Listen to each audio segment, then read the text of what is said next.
నమస్తే, welcome to unfiltered. పశ్చిమ బెంగాల్లో హోంమంత్రి అమిత్ షా 3 రోజుల పాటు పర్యటించారు. వచ్చే ఎన్నికల్లో బీజేపీదే విజయమని ధీమాగా చెబుతున్నారు. అయితే అమిత్ షా పర్యటన యొక్క ప్రాధాన్యత ఏంటి, వచ్చే ఎన్నికల్లో ప్రభావితం చేసేటువంటి కీలకమైనటువంటి అంశాలేంటి, మమతా బెనర్జీ గతంలో ఎన్నడూ లేనంతగా ఎందుకు భయపడుతున్నారు, ఈ అంశాల గురించి ఇవాళ ఎపిసోడ్లో మనం మాట్లాడదాం. అసలు బెంగాల్ ఎన్నిక ఎందుకు ప్రతిష్టాత్మకమైనది, దీని గురించి మాట్లాడదాం. నాతో స్టూడియోలో ఎన్హెచ్టీవీ CEO సాయికృష్ణ గారు ఉన్నారు. సాయి గారు నమస్తే. గతంలో ఎన్నడూ లేనంత కాన్ఫిడెన్స్ కనిపిస్తోంది బీజేపీలో. అఫ్కోర్స్ గెలిచినా ఓడినా బీజేపీ మెకానిజం, ఎన్నికల ప్రిపరేషన్ ఒకేలా ఉంటుంది, ఒక యుద్ధంలాగా ప్రిపేర్ అవుతారు. ఈ పర్టికులర్గా ఈ 3 రోజుల టూర్ ఎంత ఇంపార్టెంట్? ఎగ్జాక్ట్లీ. అమిత్ షా 3 రోజుల పర్యటన జరిగింది. అందులో 29వ తేదీన అస్సాంకి వెళ్ళారు. ఫస్ట్ అస్సాంలో కొన్ని పలు అభివృద్ధి కార్యక్రమాల్లో ఆయన పాల్గొన్నారు. అక్కడ నుంచి వెస్ట్ బెంగాల్కి వచ్చారు, కోల్కతాకి వచ్చారు. 29 డిసెంబర్ రోజున 7 గంటలకు సాయంత్రం కోల్కతాలో దిగారు. కానీ ఆ రోజు రాత్రంతా, అంటే పొద్దున అస్సాంలో పర్యటించి అభివృద్ధి కార్యక్రమాలు చూసుకొని సాయంత్రం 7కి వచ్చి 7 నుంచి మళ్ళీ మిడ్-నైట్ వరకు మీటింగ్స్ జరిగాయి, పొలిటికల్ మీటింగ్స్. 29th రోజు ఓవైపు అస్సాంలో ప్రభుత్వానికి సంబంధించినటువంటి అంశాలు, ఇక్కడ పూర్తి పొలిటికల్ రాజకీయ అంశాలు రెండింటినీ ఒకే రోజు ఆయన నిర్వహించడం జరిగింది. సో 30th రోజు 30వ తారీఖు నాడు బీజేపీకి సంబంధించినటువంటి శ్రేణులతో మీటింగ్ కంటిన్యూస్గా నిర్వహించుకున్నారు. 30th రోజు ఒక ప్రెస్ కాన్ఫరెన్స్లో మాట్లాడారు. 31st రోజు కూడా అట్లాగే కంటిన్యూస్గా మాట్లాడారు. అండ్ తర్వాత మాకాళి మందిర్కి వెళ్ళి రిటర్న్ వెళ్ళిపోయాడు. సో 3 రోజుల పర్యటన చాలా కీలకమైనటువంటి పర్యటన. ఇంకో 3 నెలల్లో ఎలక్షన్స్ ఉన్న టైంలో ఆల్రెడీ ఒక రకంగా చెప్పాలంటే అమిత్ షా పర్యటనను చూస్తే మనకు అనిపించింది ఏంటంటే అనధికారికంగా ఆయన ఒక ఎన్నికల నగారాన్ని మోగించేశారు. ఆల్రెడీ ప్రచారంలోకి దిగిపోయారనే చెప్పాలి. ఎందుకంటే అజెండాని డిసైడ్ చేశారు అండ్ కార్యకర్తలకు లేదా నాయకులకు దిశానిర్దేశం చేశారు ఏం చేయాలి అనే విషయానికి సంబంధించి. ఒక క్లియర్ అండర్స్టాండింగ్ అయితే పార్టీకి సంబంధించి ఇచ్చే ప్రయత్నం చేశారు. సరే, ఇది ఇంతకుముందు కూడా చేశారు కదా, ఇట్లాగే ఇప్పుడు కూడా చేస్తున్నారు కదా అని అంటే కనుక that is what election machine బీజేపీకి సంబంధించింది ఇలాగే పనిచేస్తుంది, ఇర్రెస్పెక్టివ్ ఆఫ్ గెలుపు ఓటములకు సంబంధం లేకుండా. సో అంటే నేను అనేది ఎందుకు ఈ మాట నేను పదే మనం ఈ విషయాన్ని ఎందుకు స్ట్రెస్ చేస్తున్నాము అని అంటే, ఓవైపు రాహుల్ గాంధీ లేకపోతే కాంగ్రెస్ ఎకో సిస్టమ్ వాళ్ళు చేయాల్సిన కృషి ఎన్నికలకు సంబంధించి చేయరు. వాళ్ళ స్ట్రాటజైజింగ్ కావచ్చు, గ్రౌండ్లోకి వెళ్ళడం కావచ్చు, గ్రౌండ్ వర్క్ కావచ్చు, అండ్ గ్రౌండ్లోకి వెళ్ళే ముందు చేయాల్సినటువంటి స్ట్రాటజిక్ మీటింగ్స్ కావచ్చు, ఈ ప్రిపరేషన్ ఏమీ ఉండదు. నెంబర్ 1. నెంబర్ 2, అసలు అజెండాని వాళ్ళు పట్టుకోరు. 3, ఉన్న సీనియర్ నాయకులు ఇదివరకు చేసేవాళ్ళు, ఇదివరకు చాలా పర్ఫెక్ట్ మైన్యూట్ డీటెయిలింగ్లోకి వెళ్ళి మరీ చేసేవాళ్ళు. గులాం నబీ ఆజాద్ కావచ్చు, ప్రణబ్ ముఖర్జీ లాంటి వాళ్ళు కావచ్చు, చాలా గొప్ప గొప్ప ఉద్దండులు ఉన్నారు అందులో కాంగ్రెస్ పార్టీలో. ఇంతకుముందు ఉండేది. రాహుల్ గాంధీ నేతృత్వంలోకి వచ్చాక అది మొత్తానికే పోయింది. అది కేవలం వీళ్ళు సోషల్ మీడియా లేకపోతే హెడ్లైన్స్ మేనేజ్ చేయడము లేకపోతే ఏదో ఒక వ్యాఖ్యలు చేస్తే సరిపోయింది అనే దగ్గరికి వీళ్ళు వెళ్ళిపోతున్నారు. కానీ షాలో లాగా కనబడుతోంది. బట్ వేరేస్ గ్రౌండ్లో లేకుండా పోవడం అనేది మేజర్ సీరియస్ ప్రిపేర్నెస్. అందుకే కాంగ్రెస్ పార్టీ ఏమైంది మీరు చూడండి, కాంగ్రెస్ పార్టీ నెంబర్స్ చెప్తున్నాను నేను. 2014 లోక్సభ ఎలక్షన్స్కి 2024 లోక్సభ ఎలక్షన్స్ చూస్తే 2014లో 4 సీట్స్ గెలిచారు. 2014లో అప్పటికే కాంగ్రెస్ పార్టీ పోయింది చాలా వరకు. బెంగాల్లో 4 సీట్లు గెలిచారు. 2019కి వచ్చేసరికి 2 సీట్లు, 2024కి వచ్చేసరికి 1 సీట్కే పరిమితమైంది. ఓకే, అసెంబ్లీకి వస్తే అసెంబ్లీ చాలా డేంజర్. చూడండి, అసెంబ్లీలో 2016 ఎన్నికల్లో 44 సీట్లు కాంగ్రెస్ పార్టీ గెలిచింది. 2016లో కాంగ్రెస్ పార్టీ 44 సీట్లు గెలిచింది, 12.3% ఓట్లని నమోదు చేసింది. 2021కి వచ్చేసరికి 2.9% ఓట్ షేర్. అదే వేరే బీజేపీ చూస్తే, సరే నేను పార్లమెంట్ పక్కన పెడదాం, బీజేపీ పార్లమెంట్ అంటే ఎంపీకి వేరే వేస్తారు, అసెంబ్లీకి వేరే వేస్తారు అని అనుకోవచ్చు కదా. నేను అసెంబ్లీ చెప్తున్నాను. నేను అసెంబ్లీలో బీజేపీ 2016లో 3 సీట్ల నుంచి 2021కి 77 సీట్లకు ఎదిగింది. 10.2% ఓట్ షేర్ నుంచి 38.1% ఓట్ షేర్కి వచ్చింది. తృణమూల్ కాంగ్రెస్ సేమ్ ఉంది, ఇంచుమించు 211 సీట్లు 2016లో గెలిచారు. 2021లో 213 సీట్లు గెలిచారు. 44.9% ఓట్ షేర్ నుంచి 48.5% ఓట్ షేర్కి కొంత ఇంక్రీజ్ అయింది టీఎంసీ. బట్ కాంగ్రెస్ 44 సీట్ల నుంచి 0కు పడిపోయింది. 12.3% ఓట్ షేర్ నుంచి 2.9% ఓట్ షేర్కి పడిపోయింది అసెంబ్లీలో. అండ్ అదే సమయంలో సిపిఎం 26 సీట్లు ఉండేవి 2016లో, 0 సీట్లు. 19.8% ఓట్ల నుంచి 4.7%కి పడిపోయింది. ఇక అదర్స్ కమ్యూనిస్ట్ పార్టీకి సంబంధించిన మిగతా సిపిఐ ఇట్లాంటి పార్టీలు అన్నీ కలిపితే 10 సీట్లు గెలిచినాయి, 4 సీట్లకు పరిమితం అయిపోయినాయి. అంటే అర్థం చేసుకోవాల్సింది ఏంటంటే ఎలక్షన్ మెషినరీ అదే పనిగా పనిచేస్తే వచ్చేటువంటి మార్పు.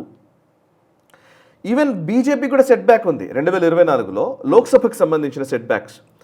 లోక్సభ సీట్లలో 2 సీట్లు 2014లో గెలిస్తే 2019కి వచ్చేసరికి 18 సీట్లు గెలిచారు.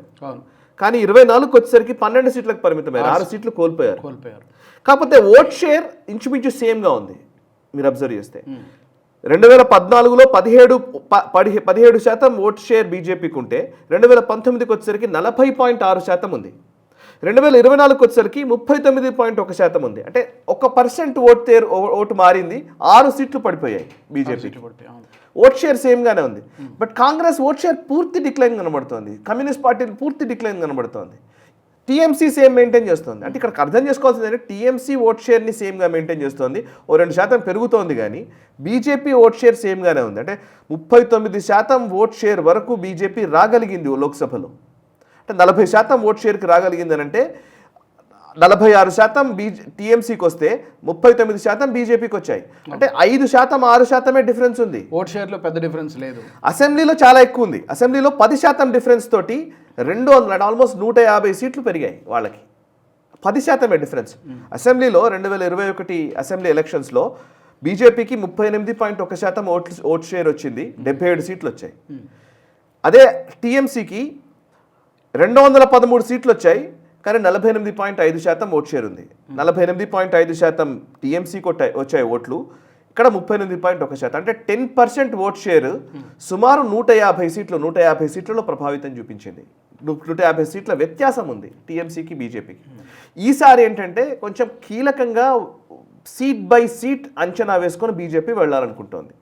సీట్ బై సీట్, ప్రతి సీట్ని ఎలా గెలవాలి అనే అంశాన్ని బేస్ చేసుకుని వీళ్ళు వెళుతున్నారు. ఇందులో ఆల్మోస్ట్ 60-70 సీట్ల వరకు ముస్లిం మెజారిటీ స్థానాలు ఉంటాయి, టీఎంసీకి అనుకూలంగా ఉండేవి. ముస్లిం మెజారిటీ స్థానాలు గంపగుత్తగా టీఎంసీ వైపు నిలిచారు. సో ఇప్పుడు దాన్ని ఎలా ఎదుర్కోవాలనే దానికి ఒక స్ట్రాటజీ వేసుకున్నారు. అండ్ గతంలో ఉన్న ఫ్యాక్టర్స్, ఈ రోజు ఉన్న ఫ్యాక్టర్స్ అన్నిటినీ మదింపు చేసి ఒక రకంగా ఒక కొత్త వ్యూహంతో బీజేపీ వెళుతున్నట్టుగా కనబడుతోంది. కరెక్ట్. అయితే 3 అంశాలని అమిత్ షా గారు చాలా స్పష్టంగా ప్రస్తావించారు. ఒకటి, ఇన్ఫిల్ట్రేటర్స్ గురించి మాట్లాడారు, ఏ విధంగా మమతా బెనర్జీ ప్రభుత్వం వెల్కమ్ చెప్తోంది, వాళ్ళని ఏ విధంగా ఓటు బ్యాంక్గా మార్చుకుంటుంది. 2, కరప్షన్ బాగా పెరిగిపోయింది. తర్వాత లా అండ్ ఆర్డర్ గురించి కూడా మాట్లాడినట్టున్నారు. మహిళల భద్రత విషయంలో ఫ్లాప్ అయిపోయింది మొత్తం అంతా. చాలా ఉదాహరణలు ఉన్నాయి, సందేశ్ ఖాళీ ఇవన్నీ కూడా. సందేశ్ ఖాళీ, ఆర్జీకార్ హాస్పిటల్, ఆర్జీకార్ ఉదంతం ఇదంతా కూడా. సో ఈ 3 అంశాలతో పాటు ఎస్ఐఆర్ అనేది గత ఎన్నికల్లో ఎప్పుడు లేదు, ఇప్పుడు అది మేజర్ ఫ్యాక్టర్ కాబోతుంది, గేమ్ చేంజర్ కాబోతుంది అనేది చాలామంది అనుకుంటున్నారు.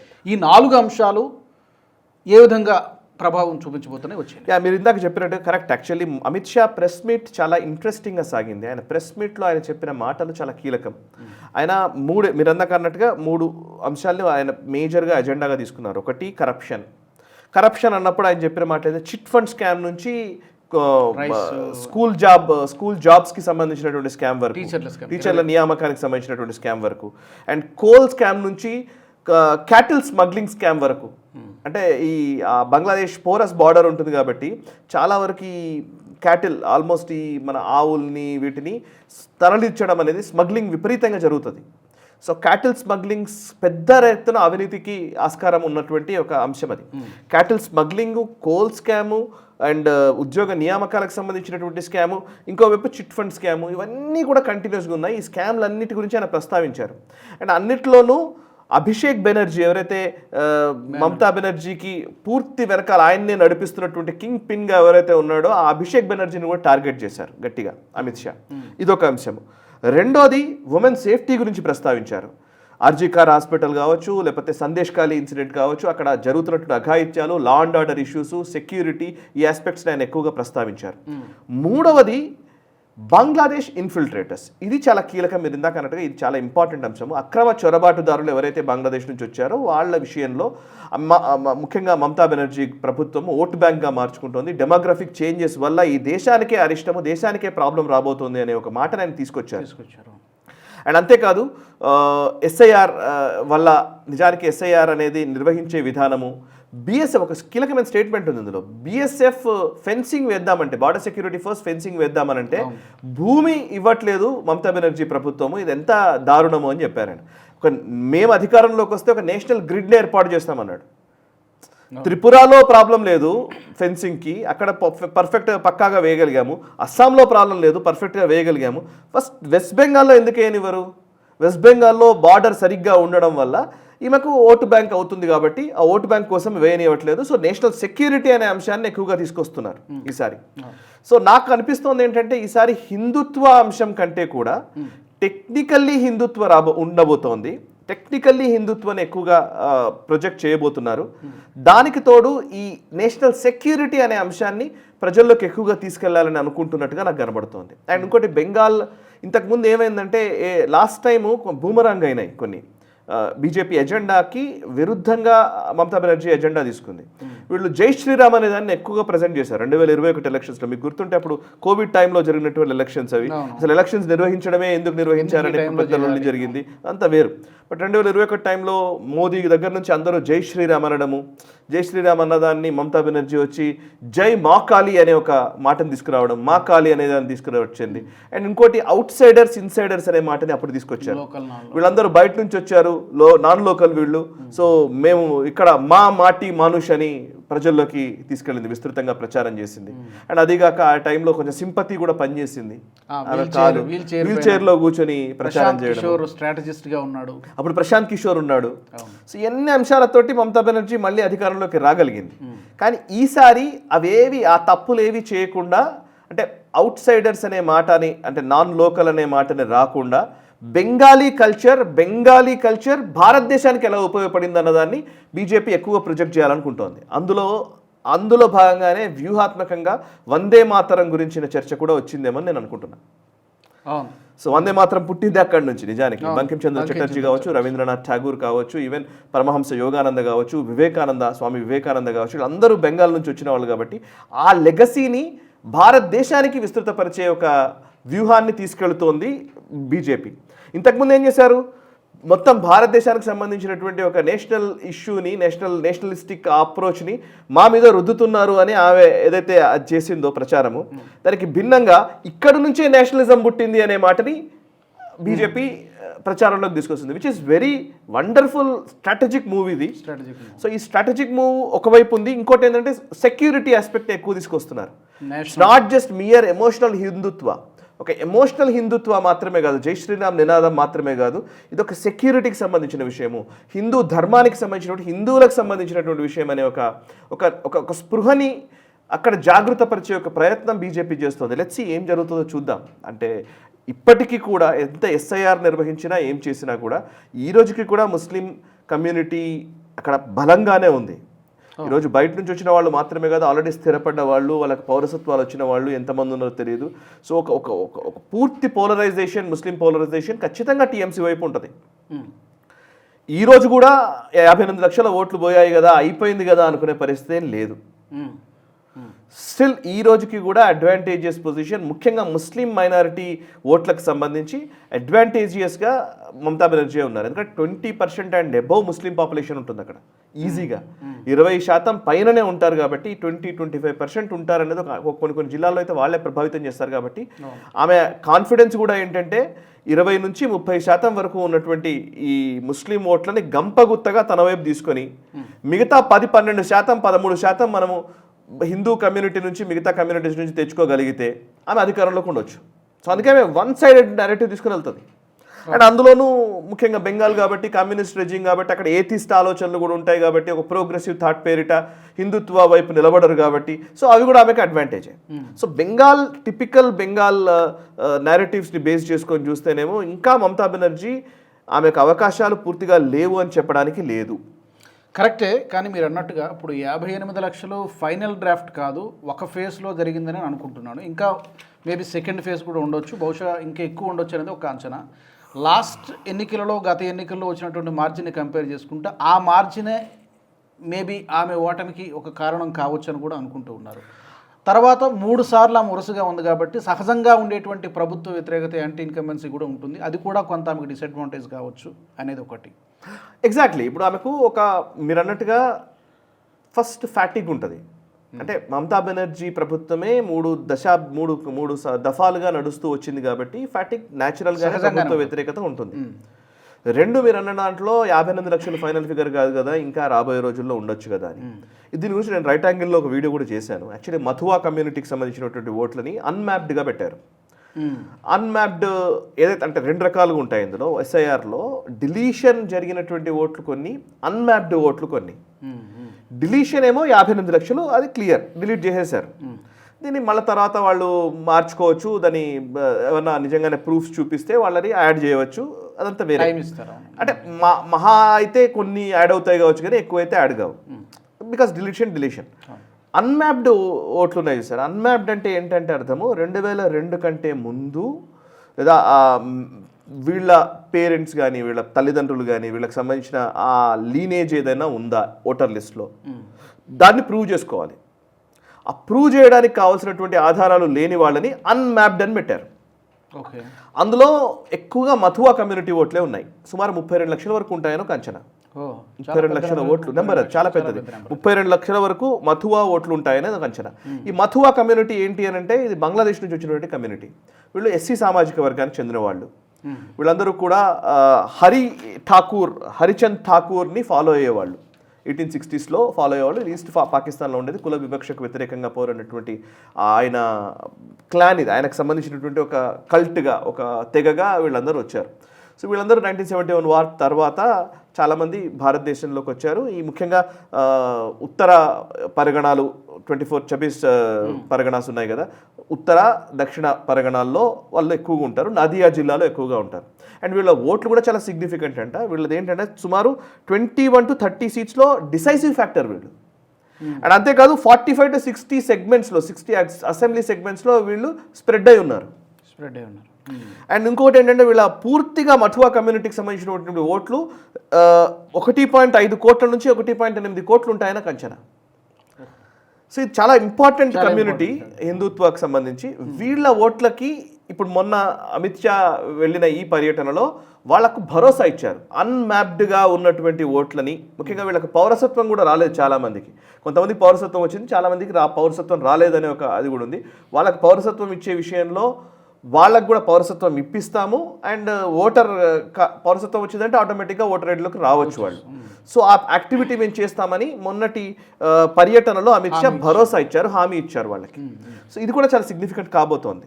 సో ఇన్ఫిల్ట్రేషన్ విషయంలో 2 రకాలు. ఒకటి ముస్లింలు ఇక్కడికి రావడము, వాళ్ళని డీపోర్ట్ చేయడము, వాళ్ళు ఇక్కడ నుంచి పారిపోతున్న సందర్భాలు ఇవన్నీ ఉండడం ఒక ఎత్తు అయితే, ఉన్న హిందూ కమ్యూనిటీస్ బీజేపీకి సపోర్టివ్గా, ఈ మథువా కమ్యూనిటీ బీజేపీకి సపోర్టివ్గా ఉంది 2019 ఎలక్షన్స్లో, 2024 ఎలక్షన్స్లో కూడా, 2021లో కూడా వీళ్ళు సపోర్టివ్గా నిలిచారు. సో ఆ కమ్యూనిటీ ఓట్లని యాడ్ చేయడము అనేది ఒక కీలకమైన పరిణామం. సో ఇట్లా చూస్తేనేమో స్ట్రాటజిక్గా ఆలోచిస్తే పన్నా ప్రముఖ్ దగ్గర నుంచి, అంటే చిన్న బూత్ స్థాయి దగ్గర నుంచి పై వరకు చాలా స్ట్రాటజిక్గానే బీజేపీ వెళుతోంది ఈసారి. బట్ ఏది ఏమైనా మమతా బెనర్జీకి ఉన్నటువంటి ఓటర్ బేస్, నేను ఇందాక చెప్పింది అదే. సో 20% నుంచి ఆమె ఓట్లు మొదలవుతాయి. ఆ అడ్వాంటేజ్ ఉంటుంది ముందు నుంచి. ముస్లిం ఓట్లు పూర్తిగా ఒకవైపు ఉన్నప్పుడు 20-25% నుంచి ఆమె ఓట్లు మొదలవుతాయి. అక్కడ నుంచి స్టార్ట్ అవుతుంది ఆమె జర్నీ. అక్కడ నుంచి 45కి రావడం లెక్క. 45 టార్గెట్ అనుకుంటా, 43 లాస్ట్ టైం వచ్చింది ఆమెకి. సో 20-25 నుంచి 43కు రావడం ఆమె టార్గెట్. కానీ బీజేపీ అట్లా కాదు. బీజేపీకి కూడా అడ్వాంటేజెస్గా ఒక 20% ఓట్లు ఉండవచ్చు హిందూ కమ్యూనిటీలో, అక్కడ ఇక్కడ. ఇవన్నీ కలిపి మెల్లమెల్లిగా గ్రో అవ్వడము అండ్ సీట్లుగా మార్చుకోవడం. ఓట్ షేర్ కాదు లెక్క, సీట్లుగా మార్చుకోవడం. సీట్ల వైజ్ మనకు ఓట్ షేర్ ఉండాలి. మొత్తం కలిపితే ఓట్ షేర్ ఉండడం కాదు కదా లెక్క. ఓట్ షేర్ కూడా ఇప్పుడు మనం లెక్కేస్తే కొంతమంది 2 లక్షల మెజారిటీతో గెలుస్తాడు కావచ్చు, 1,00,000 మెజారిటీతో ఒక గెలుస్తారు నాయకుడు, ఇంకో దగ్గర 5,000 ఓట్లతో ఓడిపోతారు. సీటు పోవడం కదా లెక్క. ఏపీలో అదే కూడా కదా జగన్, అట్లే కదా. 1,00,000 మెజారిటీతో ఒక దగ్గర గెలుస్తారు, ఒక దగ్గర ఏమో 5,000 ఓటుతో ఓడిపోయాడు. ఒక సీటు పోయింది, ఓ సీటు వచ్చింది. కానీ పర్సంటేజ్ వైజ్ చూస్తేనేమో 1,00,000 ఓట్లు వచ్చాయి కదా, ఇన్ని ఓట్లు వచ్చాయి కదా. అట్లా స్ప్రెడ్ చేసుకుంటే vote share is different. But ఇక్కడ నాకు అనిపిస్తుంది ఏంటంటే ఈసారి బీజేపీ రావడానికి ఆస్కారం ఎక్కువగా ఉంది. అండ్ ఇంకొకటి ఏంటంటే దట్ ప్రోగ్రెసివ్ థాట్తో ఉండేటువంటి రాష్ట్రం అది బెంగాల్ అనేది. అక్కడ నార్మల్ ఎమోషనల్ ఫ్యాక్టర్స్ ఒక్కోసారి పనిచేస్తాయి, ఒక్కోసారి పనిచేయవు. అండ్ బెంగాల్ అనేది చాలా గాయాలతో నిండిపోయినటువంటి ప్రాంతం అది. ముందు బెంగాల్ విభజన దగ్గర నుంచి 1906లో జరిగినటువంటి బెంగాల్ విభజన దగ్గర నుంచి దేశ విభజన, 1971 బంగ్లాదేశ్ వార్, ఆ తర్వాత జరుగుతున్న పరిణామాలు, ఇవన్నీ మనం చూస్తూ ఉంటే ఈసారి ఒక చైతన్యవంతమైనటువంటి బెంగాల్ని మనం చూడబోతున్నాం అనేది నా అభిప్రాయం. చూస్తామేమో, ఎందుకంటే అండ్ ఇంకోటి మోదీ గారు అండ్ అమిత్ షా గారు ఎన్నిసార్లు మాట్లాడారు, వీళ్ళ మీద వ్యతిరేకత కూడా ఉంది ఒక రకంగా చెప్పాలంటే. 2021 ఎలక్షన్స్ అయిపోయిన తర్వాత మమతా బెనర్జీ ప్రభుత్వం కొలువుదీరిన తర్వాత విపరీతంగా దాడులు జరిగాయి హిందువులపై, పట్టించుకోలేదు అనేది ఒక విమర్శ కూడా ఉంది. ఈసారి మరి ఏం చేస్తారో చూడాలి. పట్టించుకోలేదనే విమర్శ ఉంది. ఆర్టికల్ 356 పెట్టాలి, రాష్ట్రపతి పాలన విధించాలన్న డిమాండ్లు కూడా హిందుత్వ వర్గాల నుంచి చాలా వరకు వచ్చాయి. ఇవేవి చేయలేదు. అక్కడ ఆర్టికల్ 356 పెట్టడము, రాష్ట్రపతి పాలన పెట్టి ఒక లా అండ్ ఆర్డర్ కంట్రోల్లోకి తీసుకొని మమతా బెనర్జీని ఐసోలేట్ చేయడము, ఇవి చేయడం ఇష్టపడలేదు. ఎందుకంటే దానికి సుదీర్ఘమైనటువంటి ఒక ప్రణాళిక ఉంది అని వాళ్ళు చెప్తారు. సో ఇప్పుడు మనం అది చేశాము అని అంటే ఆమెకు మళ్ళీ సింపతి ఫ్యాక్టర్ వస్తుంది, మళ్ళీ ఏదో ఉద్యమంలో ఉంటుంది, మళ్ళీ ఆమె గొడవ. సో ఆమెను డెమోక్రటిక్ వేలోనే ప్రజాస్వామ్యబద్ధంగానే ఆమెను గద్దె దించాలి అనేది బీజేపీ ఒక లక్ష్యంగా పెట్టుకుంది అని అంటున్నారు. ప్రజలే తిరస్కరించారనే ఒక భావనని ప్రోధి చేయకుండా ఆమెని నిర్ద్వంద్వంగా పక్కకు జరపడం వల్ల లాభం ఉండదు అనేది వీళ్ళ ఆలోచనలో ఉన్నాం. సరే, లెట్స్ సీ, చూద్దాం ఏమవుతుందో. అయితే ఇక్కడ ఇంకొక కీలకమైనటువంటి విషయం ఏంటంటే సాయి గారు, ఇక్కడ ప్రధానమైనటువంటి పోటీ టీఎంసీ వర్సెస్ బీజేపీ ఉండేటట్టుగానే కనిపిస్తోంది. మిగిలిన లెఫ్ట్ పార్టీలు ఆల్మోస్ట్ ఉనికిని కోల్పోయారు. కాంగ్రెస్ కూడా ఇప్పుడు ప్రస్తుతానికి ఉన్న సిచ్యువేషన్ చూస్తే స్టేక్స్ ఏం లేవు. సో మూడో బలమైనటువంటి రాజకీయ శక్తి అక్కడ లేదు. కాబట్టి ఇది బీజేపీ కొంత డిసడ్వాంటేజ్గా ఉండేదని మొన్నటి వరకు అనుకున్నారు. ఈ హుమాయూన్ కబీర్ అనేవాడు పార్టీ నుంచి సస్పెండ్ చేశారు అతన్ని. నేను కొత్త పార్టీ పెడతానని చెప్పి శపథం చేశాడు. మమతా బెనర్జీకి ఒక్క ముస్లిం ఓటు కూడా పడినవినని చెప్పి అతను శపథం చేశాడు. ఇది ఎంత సీరియస్గా ఉండబోతోంది? నిజంగా అతను ఏమైనా ఇంపాక్ట్? ముస్లిం ఓట్లు ఈ మధ్యకాలంలో ప్యాటర్న్ మారిపోయిందండి. ఇట్ ఈస్ నాట్, నా అంచనా ప్రకారం ఏంటంటే ఇంతకు ముందున్న ప్యాటర్న్ వేరు, ఇప్పుడు ప్యాటర్న్ వేరు. ఇది నేను వెస్ట్ బెంగాల్ నుంచే మొదలైంది, 2021 నుంచే మొదలైంది. 2021లో కనిపించింది అది, 2023 కర్ణాటక ఎలక్షన్స్లో కనిపించింది అది, ఓవరాల్గా చూస్తే కూడా ఈవెన్ అస్సాం ఎలక్షన్స్లో 2021లో కూడా కనిపించింది. ఏంటంటే అది బీజేపీ అంతకుముందు ఈవెన్ యూపీలో ఎలక్షన్స్ గెలిచినప్పుడు 2017 ఎలక్షన్స్లో ఏం జరిగిందంటే మీరు అబ్జర్వ్ చేస్తే కొన్ని ముస్లిం మెజారిటీ వర్గాల్లో కూడా బీజేపీ గెలిచింది కొన్ని సీట్లు. ఈవెన్ దేవ్బంద్ లాంటి సీట్లలో కూడా బీజేపీ గెలవగలిగింది. కశ్మీర్లో కూడా కొన్ని చోట్ల ఓట్లు పడ్డాయి కదా. ఓట్లు పడ్డాయి, గెలవడం అంటున్నాను, సీట్లుగా మారడం అంటున్నాను. యూపీలో గెలిచినాయి కొన్ని. అప్పుడు అందరూ అన్నారన్నమాట ముస్లిం మెజారిటీ నియోజకవర్గాల్లో కూడా బీజేపీ గెలవడం ఏంటి అని అందరూ మాట్లాడినప్పుడు దాంట్లో టెక్నికల్గా ఒక ఇష్యూ ఉంది. ఏంటంటే 2-3 పార్టీలు ఉన్నప్పుడు, ఇప్పుడు ఎస్పీ బీఎస్పీ ఉన్నాయి. ఎస్పీ నుంచి ఒక ముస్లింని పెడతారు, బీఎస్పీ నుంచి ఒక ముస్లింని పెడతారు. ముస్లిం ఓట్లు ఇద్దరు స్ప్లిట్ చేసుకున్నప్పుడు హిందూ ఓట్లు గంపగుత్తగా బీజేపీకి పడ్డాయి. సో మెజారిటీ అనుకున్నటువంటి ముస్లిం సామాజిక వర్గం స్ప్లిట్ అయిపోయి హిందూ ఓట్లు ఒకవైపు పోలరైజ్ అయినప్పుడు ఆటోమేటిక్గా గెలుస్తారు. ఇప్పుడు 100 ఓట్లు ఉంటే అందులో ఒక 50 నుంచి 60 వరకు 60 ఓట్లు ముస్లింలవే అనుకుందాం. ఒకరు 30 తీసుకున్నారు, ఒకరు 30 తీసుకున్నారు, 60 అయిపోయినాయి, 40 అయితే ఉంటాయి కదా. ఈ 40 బీజేపీకి పడ్డాయి, గెలిచేశారు. తక్కువ మెజారిటీ తోటి గెలిచారు. అవి 5,000, 10,000 మెజారిటీ తోటే చాలా సీట్లు గెలవగలిగారు. అది అప్పుడు వర్కౌట్ అయింది.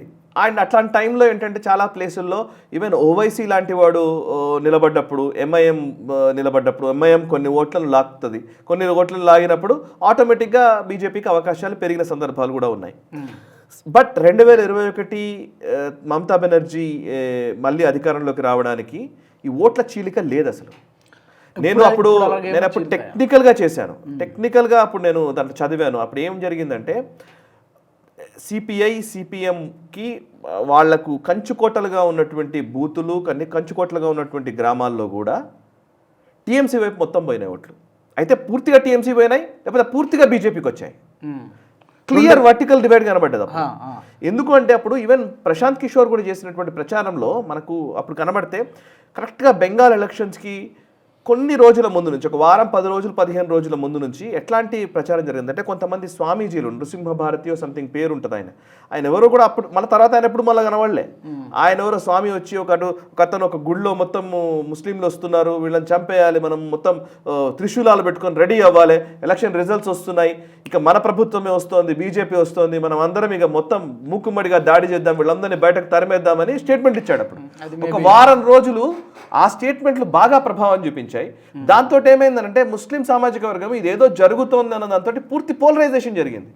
తర్వాత తేలింది ఏంటంటే, ఈ హిందుత్వ పేరిట చేసినటువంటి వ్యాఖ్యలు ఎవరైతే చేశారో ఇవన్నీ ప్రశాంత్ కిషోర్ వ్యూహంలో భాగమని అతను చేయించాడు. సో ముస్లిం ఓట్లు చీలకుండా ఉండడం కోసం ఒక థ్రెటనింగ్ వాయిస్ తోటి హిందువుల నుంచి ఒక మెసేజ్ వస్తే ఆటోమేటిక్గా ఇవన్నీ కన్సాలిడేట్ అవుతాయి. కన్సాలిడేట్ అవ్వడం కోసం చేయించారని తర్వాత కొంతమంది అనలిస్టులు చెప్పారు. సో చిన్నవి చాలా పనిచేస్తాయి. అవును. సో వెరీ ఇంపార్టెంట్ థింగ్ అనమాట. సో అది జరిగింది అని అంటారు. సో అప్పుడు అది జరిగింది. ఆ తర్వాత కాలంలోకి వస్తే ఇప్పుడు ఈవెన్ మనము కర్ణాటకలో కూడా చూస్తే, కర్ణాటకలో ఇంకా స్ప్లిట్ అవ్వలేదు ఓట్లు, పూర్తిగా వన్ సైడెడ్గా కాంగ్రెస్ వైపు వెళ్ళిపోయాయి. అంటే బీజేపీని ఎవరు నిలువరిస్తారో వాళ్లకు ఓట్లు వేయాలి అని ముస్లిం సమాజానికి పర్ఫెక్ట్ క్లారిటీతో మదర్సాల నుంచి, మసీదుల నుంచి క్లియర్ ఇండికేషన్స్ వస్తాయి. చాలా సందర్భాల్లో వాళ్ళకి పొలిటికల్గా వస్తాయి, వాళ్ళే చెప్తారు అది ఎవరికి ఏమంటే వాళ్ళకి వేస్తామని. సో అట్లా బీజేపీ మనకి ఇష్టమైన వాడికి నాయకుడికి వేయడం కంటే కూడా బీజేపీని ఓడించే వాడికి వేయాలనే ఒక ప్యాటర్న్ దేశంలో ఎమర్జ్ అయిన తర్వాత ఇప్పుడు ముస్లిం ఓట్లలో చీలిక ఉంటుందని నేను అనుకోవట్లేదు. ఈ ఎవరైతే మీరు చెప్పిన హుమాయూన్ పార్టీ పెట్టినా ఇంకోటి పెట్టినా ఆ రేంజ్ ఆఫ్ చీలిక ఉంటుందా? I don't think so. మరి ఉంటే డెఫినెట్లీ బీజేపీకి లాభమే. గంప కొత్తగా ఒకే వైపు పడతాయంటారా? చాలా వరకు బద్రుద్దీన్ అజ్మల్ పార్టీకి ఓట్లు వేయలేదు అస్సాంలో. మొన్నటి ఎలక్షన్స్లో అస్సాంలో బద్రుద్దీన్ అజ్మల్ నిజానికి పూర్తిగా ఇస్లాంకి సంబంధించినటువంటి వాటిని తీసుకునే వ్యక్తి. అతని వైపు ఉండేటువంటి ఓట్లన్నీ కూడా పూర్తిగా కాంగ్రెస్కి పోయినాయి. ఎందుకంటే బీజేపీని ఓడించగలిగేది కాంగ్రెస్ అని అస్సాంలో నమ్మారు. ఓకే. ఎంఐఎం పోటీ చేయదు, ఎంఐఎం పడలేదు. సో అంటే ఒక్కొక్క దగ్గర ఒక్కొక్క ప్యాటర్న్లో ఉంటాయని చెప్తున్నాను. అందుకే ఒక్కొక్క ప్యాటర్న్లో ఒకసారి ఉంటాయని అంటున్నాను. అందుకే సో ఇప్పుడు ఈవెన్ బీహార్లో కూడా పూర్తిగా ఏం చీలలేదు మనం అనుకుంటున్నాం. కానీ బూత్ వైజ్ లెక్కేసి చూడండి, పెద్దగా ఏం చీలలేదు ముస్లిం ఓట్లు. ఎంఐఎంకి గతంలో ఎన్ని వచ్చాయో అవి ఆయన తీసుకున్నాడు. ఆ సిగ్నిఫికెన్స్ ఉంది. అవును, తన ఎస్. సో ఈసారి మరీ పూర్తిగా వన్ సైడెడ్ అయిపోతాయి, ఓట్లు చీలిపోతాయి అని అంటే అవుతాయా లేదా అనేది మనం కొంచెం వెయిట్ చేయాలంటున్నాను. ఇప్పుడే కాదు, కొంచెం వెయిట్ చేయాలి. అది లాస్ట్ మూమెంట్లో జరిగే ఓటింగ్ ప్యాటర్న్. అది ఈరోజు మనం అంచనా వేయడం కూడా కరెక్ట్ కాదు. లాస్ట్ మూమెంట్ ఓటింగ్ ప్యాటర్న్ బట్టి ఉంటుంది. ఎస్. ఎంఐఎం పోటీ ఉంటుందా అక్కడ? చేస్తుంది. ఎంత చేస్తుందో తెలియదు, చేస్తుందా లేదా తెలియదు. ఇంకా too early to discuss. I think ఒక్క విషయం మాత్రం ఉందండి ఇందులో. ఇప్పుడు బేసికల్లీ వెస్ట్ బెంగాల్కి సంబంధించి జస్ట్ ఎలక్షన్ మెకానిజం, బీజేపీకి సంబంధించిన మెకానిజం చాలా సీరియస్గా పనిచేస్తుంది. అది ఆల్మోస్ట్ 2014లో నుంచి మొదలవుతుంది. అంటే అమిత్ షా ఒకసారి అన్నారు, ఆయన ఇచ్చినటువంటి స్టేట్మెంట్ ఏంటంటే, భారతదేశంలో పూర్తిగా బీజేపీ అధికారంలోకి రావడం అంటే 3 రాష్ట్రాలు చాలా కీలకమైనవి, మిగతా అన్ని రాష్ట్రాలు మేము వచ్చేస్తాం, ప్రాబ్లం లేదు. 3 రాష్ట్రాలు చాలా కీలకమైనవి. 1 తమిళనాడు, 2 ఒడిశా, 3 వెస్ట్ బెంగాల్ అన్నారు ఆయన. అంత ఈజీ కాదనేది. అంటే ఆ 3 రాష్ట్రాల్లో మేము అధికారంలోకి రావడం అనేది మొత్తం బీజేపీ దేశవ్యాప్తంగా మా కాషాయ దళాన్ని నింపినట్టే. కేరళ ఒకటి. సో అస్సాం అయిపోయింది ఆల్రెడీ. ఒడిశాలో ఆల్రెడీ వచ్చారు. ఒడిశా, ఉత్తరప్రదేశ్ అంటే మొదటి నుంచి ఉంది. హిందీ బెల్ట్ అంతా కూడా మొదటి నుంచి ఉన్నారు, అదేం ప్రాబ్లం లేదు. బట్ ఒడిశా ఆల్రెడీ వచ్చేసింది. తమిళనాడు, కేరళ అండ్ వెస్ట్ బెంగాలే మిగిలాయి. ఇందులో ఫస్ట్ వెస్ట్ బెంగాల్ అవుతుందని నేను అనుకుంటున్నా. తర్వాత తమిళనాడు, కేరళలోకి వెళ్తారేమో. బట్ వెస్ట్ బెంగాల్ ఈసారి అయిపోతుందేమో అనుకుంటున్నా. ఆ ఎజెండాలో భాగంగా జరుగుతుంది కాబట్టి 10 ఏళ్ల నుంచి, దశాబ్దాల నుంచి అక్కడ పనిచేస్తున్న వాళ్ళు ఉన్నారు. ఈ 10 ఏళ్ల నుంచి అయితే విపరీతంగా ఎలక్షన్ యాక్టివిటీ నడుస్తోంది. ఈసారి ఎలక్షన్, పోయినసారి కూడా అంత ఈజీ కాదు. మమతా బెనర్జీ ఓడిపోయింది. అవును, సువేందు అధికారి గెలిచాడు. మనం అబ్జర్వ్ చేస్తే ముఖ్యమంత్రి మమతా బెనర్జీ ఫేస్ మీద ఎలక్షన్ జరిగాయి, కానీ మమతా బెనర్జీ తన సొంత నియోజకవర్గంలో ఓడిపోయింది. ఆమె కూడా స్ట్రాటజిక్గా ఆలోచిస్తే ఆమె ఓడిపోతున్నానని ఆమెకు కూడా తెలుసు అని అంటారు. యాక్చువల్లీ తర్వాత విశ్లేషకులు చెప్తారు ఆమెకు తెలుసు, కానీ ఆమె స్టేట్ని దృష్టిలో ఉంచుకుంది. ఆమె వదిలేయలే, ఆమెను కన్ఫైన్ చేయాలనుకున్నారు. యాక్చువల్లీ బీజేపీ స్ట్రాటజీలో ఆమె నియోజకవర్గానికి ఎక్కువ కన్ఫైన్ అయిపోతే, కొంచెం ఎక్కువ టైం నియోజకవర్గానికి ఇస్తే ఏముంది sir, simple logic. Every day ఖచ్చితంగా నియోజకవర్గానికి వెళ్ళాలి అని ఆమె అనుకొని ఉండి ఉంటే మిగతా ప్లేసుల్లో ఆమె కోల్పోవాల్సి వచ్చేది. కానీ ఆమె అది వదిలేసి నేను బయట గెలవాలనుకుంది. ఆమె కూడా చాలా ఫైటర్ కాబట్టి వెరీ ఇంట్రెస్టింగ్ ఫైట్ ఇది. నిజంగా చిన్న ఫైట్ ఏం కాదు బెంగాల్. అండ్ బెంగాల్ ఈ దేశానికి ఒక కీలకమైనటువంటి ఆ భూభాగంలో భారతీయ జనతా పార్టీ జెండా ఎగరడము అని అంటే, జాతీయవాద ప్రభుత్వం ఉండడము అని అంటే అది నిజంగా చాలా ఇంపార్టెంట్ ఆస్పెక్ట్. ఇది దేశ రక్షణకు సంబంధించిన అంశం, దేశ సమగ్రతకు సంబంధించినటువంటి అంశం. ఇది బీజేపీ అని నేను అనట్లే, not just over it maybe దేశానికి సంబంధించినటువంటి వ్యక్తులు ధార్మికులు ఉండాల్సినటువంటి నేల అది. అందుకోసం మనం ఆలోచించాలి అంతే. కరెక్ట్. సో గతంలో ఎన్నడూ లేనంత బలంగా అయితే కనిపిస్తుంది. It's golden opportunity for BJP నాకు అనిపిస్తుంది. గతంలో ఈ గోల్డెన్ ఆపర్చునిటీ ఏ మేరకు సద్వినియోగం చేసుకుంటారనేది వేచి చూడాల్సినటువంటి విషయం. బెంగాల్ ప్రజల తీర్పు ఎలా ఉంటుందో కూడా ఎన్ని ఫ్యాక్టర్స్ పక్కన పెట్టేసి, పాపం రాహుల్ గాంధీ ఓట్ చోరీ జరిగింది, ఎలక్షన్ కమిషన్ ప్రాబ్లము, లేకపోతే ఈడీ ఈసీ ఏదో వ్యవస్థల వల్ల ఇది చేస్తున్నారు అని ఆయన మాట్లాడుతున్నాడు. కానీ నిజానికి చాలా మెకానిజం ఉంది ఇందులో, ఎన్నో స్ట్రాటజీస్ ఉన్నాయి, ఎన్నో లెక్కలు ఉన్నాయి. ఈ లెక్కపత్రాల మీద కూర్చునే ఓపిక లేక, ఆ హార్డ్ వర్క్ చేసే గుణం లేకపోవడం వల్ల కాంగ్రెస్ పార్టీ ఈ ప్రాబ్లమ్స్ ఫేస్ చేస్తుంది. కానీ ఫస్ట్ అక్కడ వాళ్ళు మార్చుకోవాలి, ఇక్కడ వీళ్ళు మార్చుకోవడం. అమిత్ షాకి పోయి 3 రోజులు అక్కడే ఉండి, ఇప్పుడు తెలుసా ఇంకోటి ఏంటంటే ఈ 3 నెలల్లో ఎక్కువ టైం అమిత్ షా అక్కడే ఉంటాడు. మీరు చూడండి, బీహార్లో ఉన్నాడు ఆయన. అట్లాగే లాస్ట్ 1 year లో కూడా చాలాసార్లు వెళ్ళారు. బీహార్ ఎలక్షన్స్ కి ముందు మొత్తం అక్కడే ఉన్నాడు ఆయన ఆల్మోస్ట్. మొన్నటి ఎలక్షన్స్ అప్పుడు కూడా అసలు వాళ్ళు ఎలక్షన్స్ అంటే అసలు ఒక కసితో పనిచేస్తారు, ఒక యుద్ధంలాగానే పనిచేస్తారు elections. Definitely sir, election any political party నాయకుడికి, రాజకీయ పార్టీని నడిపే రాజకీయ నాయకుడికి ఎలక్షనే ప్రామాణికం. లిటరల్లీ స్టూడెంట్కి ఎగ్జామ్ ఎట్లాగో ఎలక్షన్ అనేది ఒక రాజకీయ నాయకుడికి అలాగా పరీక్ష కదా. పరీక్ష ఆబ్వియస్లీ ఆ పరీక్ష ఉన్నప్పుడు మరి చదవాల్సిందే, దానికి తగ్గ కష్టపడాల్సిందే, కరెక్ట్గా రాయాల్సిందే, దానికి తగ్గ అన్ని రకాల శ్రేణుల్ని మనం మోహరించాల్సిందే ఎలక్షన్లు గెలవాలంటే. సో దాని ఏదో తప్పుగా ఏదో ఎలక్షన్ల హడావిడి, ఎలక్షన్ యావతో పనిచేస్తారంటే అది ఎలక్షన్ పొలిటికల్ పార్టీకి ప్రామాణికం ఏంటి? ఎలక్షనే. కరెక్ట్. బహుశా నోటిఫికేషన్ వచ్చిన తర్వాత వెళ్తాడు అనుకుంటాను రాహుల్ గాంధీ, ఎందుకంటే పెద్ద స్టేక్స్ కూడా లేవు బీహార్లో లాగా, ఇక్కడ కూడా ఏం లేవు. We have to wait and see. Actually ఇంకోటి ఏంటంటే రాహుల్ గాంధీ రాకూడదని మమతా బెనర్జీ కోరుకుంటుంది. అండ్ రావడం వల్ల 10 ఓట్లు బీజేపీకి వెళ్తాయని అభయం. అసలు ఇవ్వరేమనుకుంటా, సీట్లు అసలు ఇవ్వకపోవచ్చు అనుకుంటా. సీట్లు ఇవ్వరు, ఎట్లాగో ఇవ్వరు, పట్టించుకోదు ఇవన్నీ. బట్ ఈయన వచ్చి అక్కడ ప్రచారం చేయడం వల్ల 10 ఓట్లు బీజేపీకి పోతాయి కానీ నాకు లాభం లేదు అనుకుంటుంది అని అంటున్నాను. నా పాయింట్ అది. ఈవెన్ ఇక్కడ జరిగింది అదే, బీహార్లో జరిగింది అదే కదా. ఆర్జేడీ పోయినాయి కదా, తేజస్వి యాదవ్ వచ్చే ఓట్లు కూడా పోయినాయి అంటున్నారు కదా. Thank you very much Sai గారు.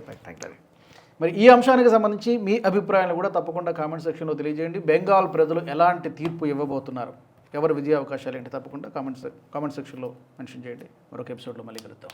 జై హింద్. ఈ వీడియో మీకు నచ్చినట్టయితే లైక్ చేయండి, 10 మందికి షేర్ చేయండి. అలాగే కామెంట్ల రూపంలో మీ అభిప్రాయాలను మాతో పంచుకోండి. Nationalist hub group of channels ను సబ్స్క్రైబ్ చేసుకుని తెలుగునాట జాతీయవాద జర్నలిజాన్ని ప్రోత్సహించండి. ఈ వీడియో కింద ఉన్న బెల్ ఐకాన్ పై క్లిక్ చేయడం మర్చిపోవద్దు.